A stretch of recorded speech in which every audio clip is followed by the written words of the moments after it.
परत मुंबईकडे घेऊन जाणार आहे. सध्या तुम्ही विशेष सुरक्षा आयजी या हुद्द्यावरती आहात. नगरकरांची आणि तुमच्यावर प्रेम करणाऱ्या तुमच्या तमाम चाहत्यांची अशी भावना आहे की जिथे घाण आहे ती घाण साफ करण्यासाठी कृष्णप्रकाशांसारखा एक दबंग अधिकारी त्या ठिकाणी पाठवला पाहिजे. प्रत्यक्ष फील्डवरती काम करतानाची ही सगळी आव्हानं पेलताना जी दबंगिरी आम्ही पाहतोय, महाराष्ट्राने पाहिली, थोडंसं आता मुंबईत जाऊन तिथं विशेष सुरक्षा आयजी हा हुद्दा सांभाळताना मन तेवढं तुमचं प्रसन्न आहे का त्या कामात? मला तुमच्याकडे रोखठोक उत्तर अपेक्षित आहे. आपका प्रश्न बहुत ही सही है कि क्या ये मेरे लिए उचित काम है. तो मैंने पहले ही कहा था कि जो भी काम दिया जाएगा, मैंने अपने इंटरव्यू में कहा था, वो मैं पूरी निष्ठा के साथ करूँगा. संपूर्ण निष्ठाने मी माझं काम करीत आहोत. आम्ही माझं काम करीत आहोत. और मी सांगितले की जैसा सुकरात ने कहा था कि सत्य को मारा नहीं जा सकता, सत्यवादी को मारा जा सकता है. तर इथे मला जे काही काम दिलेलं आहे ते मी पूर्ण निष्ठेने करतो आहे. आणि कधी कधी लोकांसाठी तर काम केलंच पाहिजे. कधी कधी स्वतःचे हॉबीज आणि स्वतःचं जे छंद आहे त्यासाठी पण वेळ पाहिजे. आता मला तो वेळ मिळालेला आहे. मी स्वतःचे छंद जोपासतो आहे. आता कविता लिहितो आहे मी. आता मी माझं आत्मचरित्र लिहितो आहे.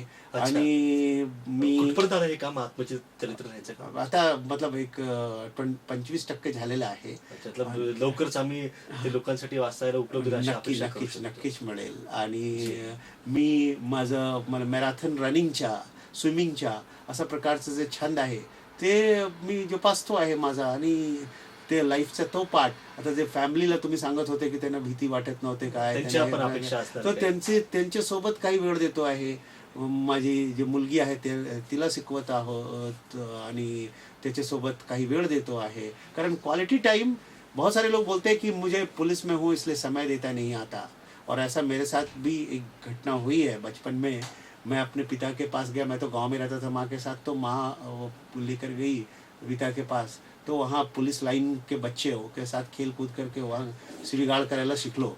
हाँ, तो जब मैं घर में एक बार सिविगाड़ दे दिया मैंने अपनी बड़ी दीदी को, तो मेरे पिताजी ने आंगन में इस तरफ से उठा के उस तरफ फेंक दिया और इतनी जोर का मारा कि, और बोला कि तुमने अपशब्द अपने मुख में कभी लाना नहीं. और तब से आज तक मैंने अपशब्द अपने मुख में नहीं लाया. चाहे कोई मेरे खिलाफ कुछ भी करे, अपशब्द मैं नहीं लाता. शांति से सुनता हूँ. और अपशब्द का जवाब अपशब्द से नहीं बल्कि कार्रवाई से देना चाहिए. और तब से ठोस कार्रवाई के साथ. तो अपशब्द बोल करना छोड़ दिया. तो मेरा ये कहना है कि अपने बच्चे को, अपने ये को आप क्वालिटी समय दो. ऐसा नहीं कि क्वांटिटी समय देना जरूरी है. तो मैं अभी क्वालिटी समय दे पा रहा हूँ अपनी बच्ची को, अपने परिवार को, और इसका भी एक अलग आनंद है. चलो, अच्छी बात है. एक वेगळ्या प्रकारचा प्रश्न मला विचारायचा की सध्या देशामध्ये सोशल मीडियाची क्रांती आपण अनुभवतोय. फेसबुक, व्हॉट्सअप, तमाम तरुणाई ही त्याच्यावरती आता उपलब्ध आहे. नुसती तरुणाईच नाही तर जुन्या पिढीतल्या लोकांना देखील आता हे जग खुणावत आहे. परंतु याबरोबर याच्या अतिवापरात, अति उत्साहामध्ये त्याचा काही परिणाम हा लॉ अँड ऑर्डर सिच्युएशनवर देखील होताना पाहायला मिळतं. काय नेमकं तुम्हाला याच्याकडे तुम्ही कशा प्रकारे बघता? हे खरं आहे. तर तुम्ही सुद्धा फेसबुकवरती आणि व्हाट्सएप वरती एक्टिव असता. बरोबर है. आप भी उसको यूज करते. तो क्या मतलब इसको, मतलब किस तरीके से बच्चों ने या युवकों ने हैंडल करना चाहिए ऐसा आपको लगता है? राष्ट्रकवि रामधारी सिंह दिनकर ने लिखा है कि सावधान मनुष्य अगर विज्ञान है तलवार, काट लेगा अंग बड़ी तीखी है इसकी धार.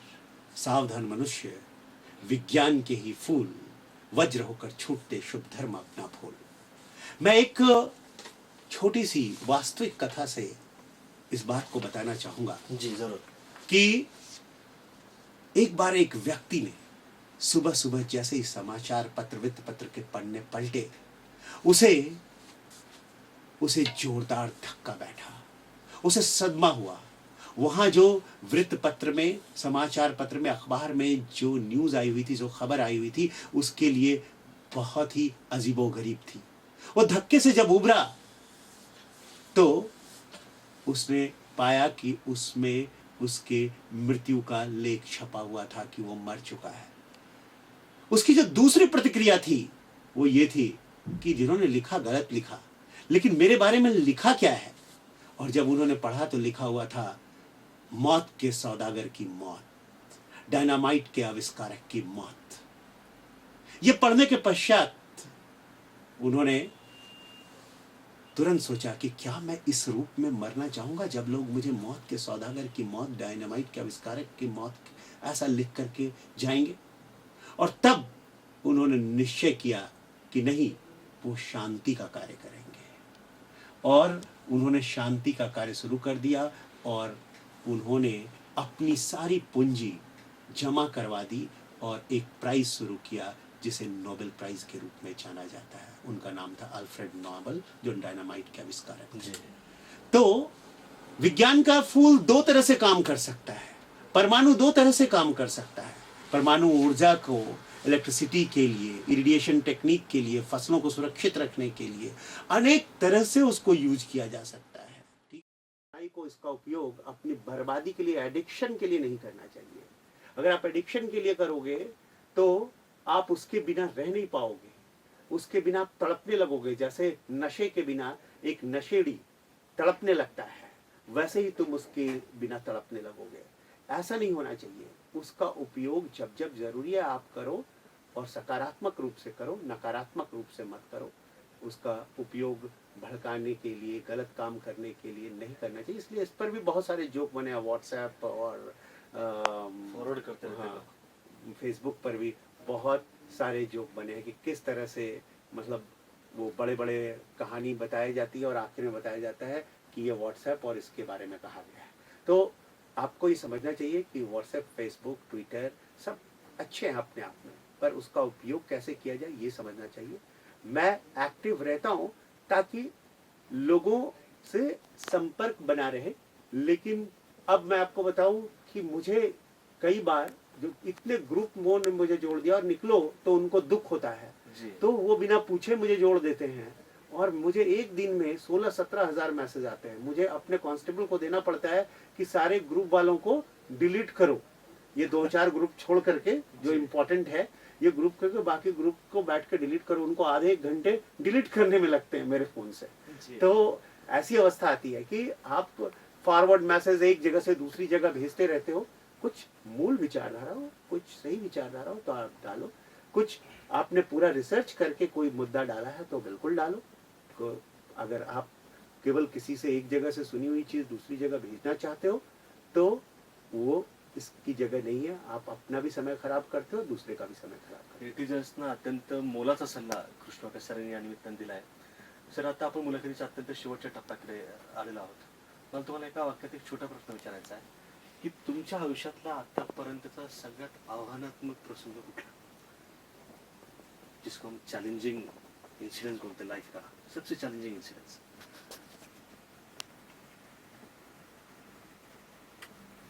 सबसे चैलेंजिंग इंसिडेंट्स तो मुझे लगता है कि चुनौतियां तो हमेशा आती रहती हैं और कोई भी चुनौती सबसे चैलेंजिंग होता है ऐसा नहीं, लेकिन मैं ऐसा मान सकता हूं कि मैंने एक चैलेंज लिया था कि अमरावती और बुल्ढाना जिले में मैंने फांसे पारधियों के पुनर्वसन का काम हाथ में लिया था।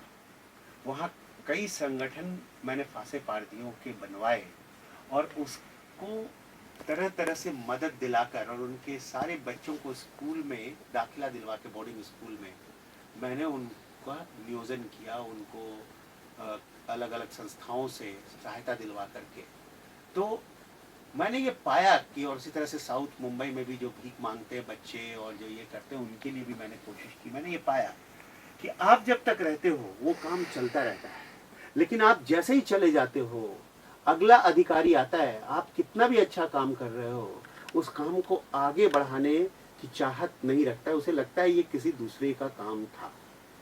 तो मुझे पुलिस खाते में, जो ये पुलिस डिपार्टमेंट में, मुझे ऐसा लगता है कि किसी, आपको किसी पर कार्रवाई करनी है, ये इसके कार्रवाई करने का अधिकार आपके पास, आप कर सकते हो, लेकिन क्रिमिनल क्यों क्राइम करता है और उस क्राइम के पीछे अगर कोई सामाजिक कारण है उसका निदान करने का प्रयत्न अगर एक पुलिस अधिकारी करता है तो ये बहुत बड़ी चुनौती होती है, क्योंकि वरिष्ठों ने उसे स्वीकार करना, कनिष्ठों ने उसे स्वीकार करना, नीचे वाले ने स्वीकार करना, जनता ने उसे स्वीकार करना, अगले आने वाले अधिकारी ने स्वीकार करना, और उसको लिंक के रूप में कोई संस्था रहकर आगे बढ़ाना ये एक मुश्किल काम होता है। यद्यपि बुल्ढाना और अमरावती जिले में जिन लोगों को मैंने मार्गदर्शन किया था वो लोग आज बहुत हद तक कामयाब है, और फांसी पारदी बच्चे फिर से मतलब जंगल जंगल भटक नहीं रहे हैं, हाशिए पे गांव के हाशिए पे पाल बनाकर नहीं रह रहे हैं,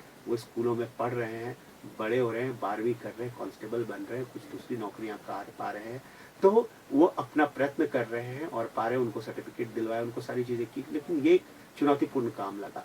दूसरा चुनौतीपूर्ण काम दूसरे राज्य में जाकर काम करना, ये एक बहुत चुनौतीपूर्ण काम होता है।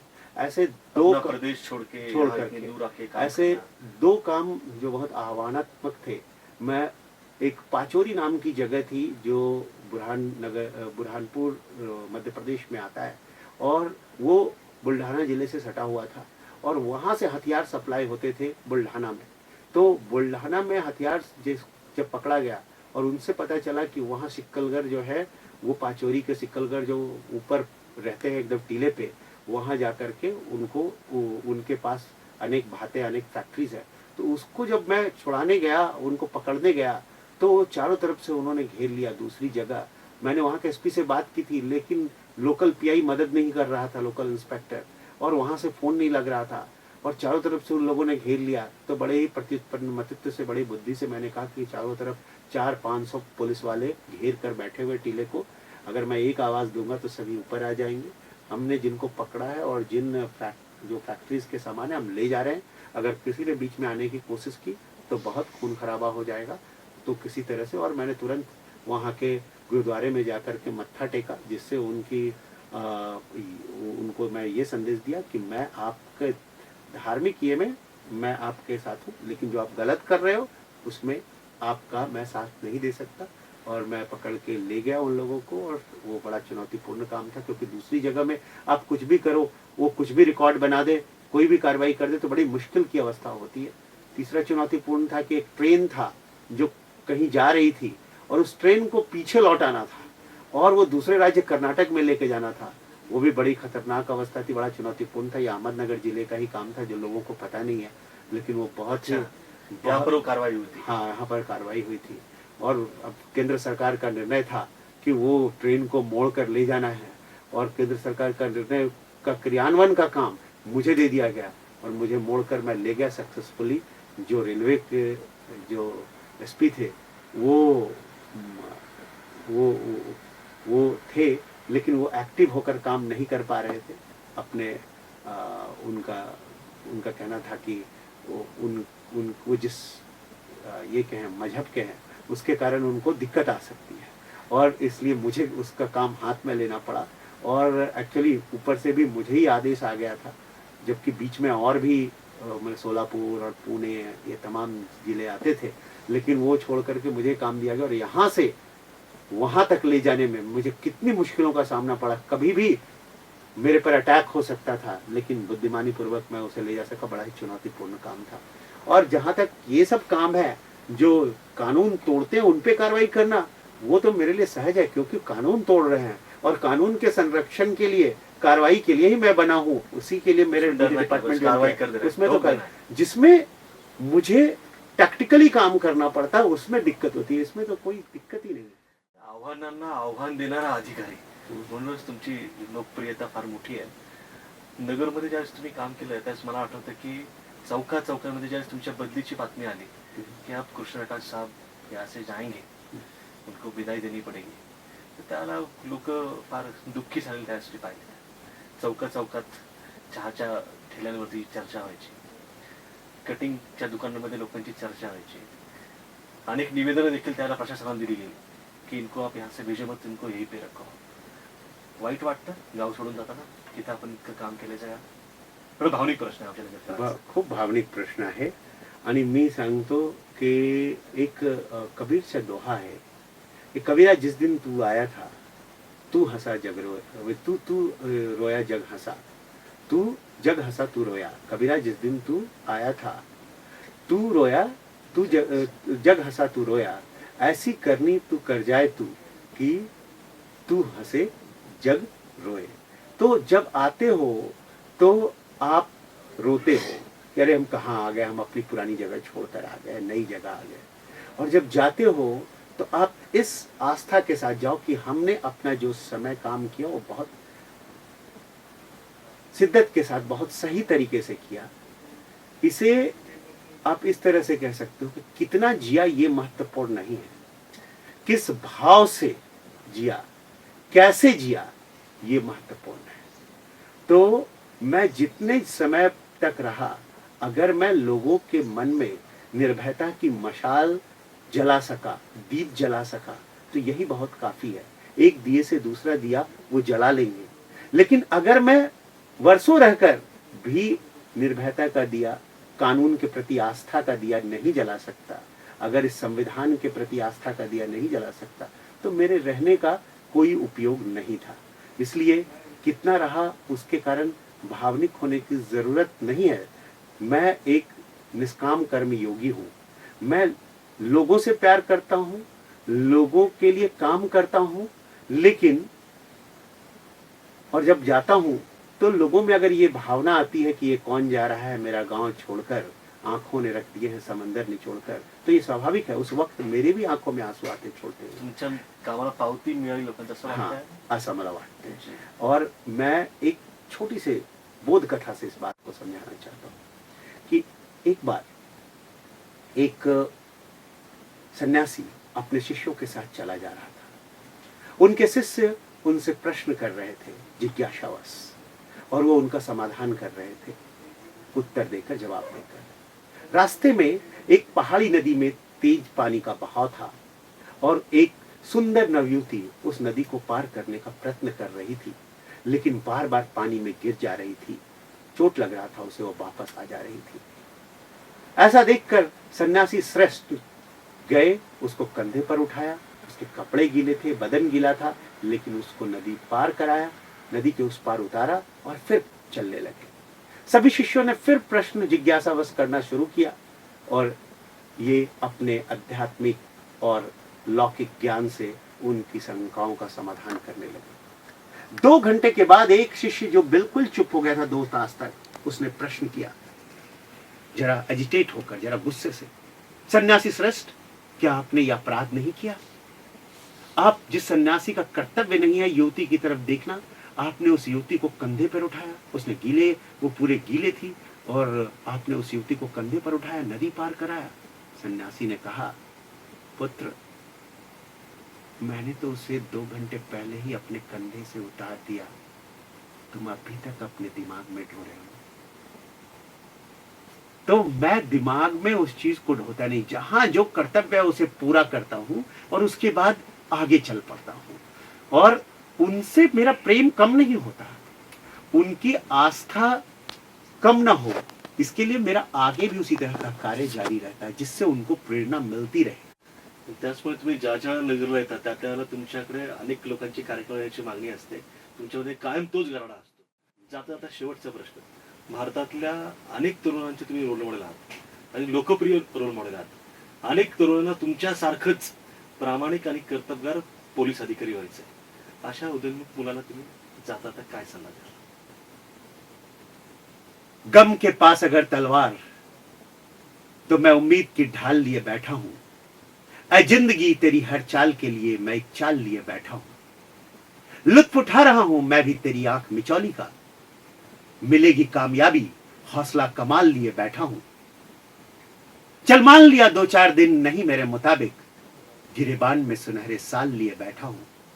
ये गहराइयां, ये लहरें, ये तूफान, सब उन्हें मुबारक, मुझे क्या फिक्र, मैं कश्ती बेमिसाल लिए बैठा हूं। अगर तुम्हारे अंदर आस्था है, तुम्हारे अगर संकल्प है, आत्मविश्वास है, तो आप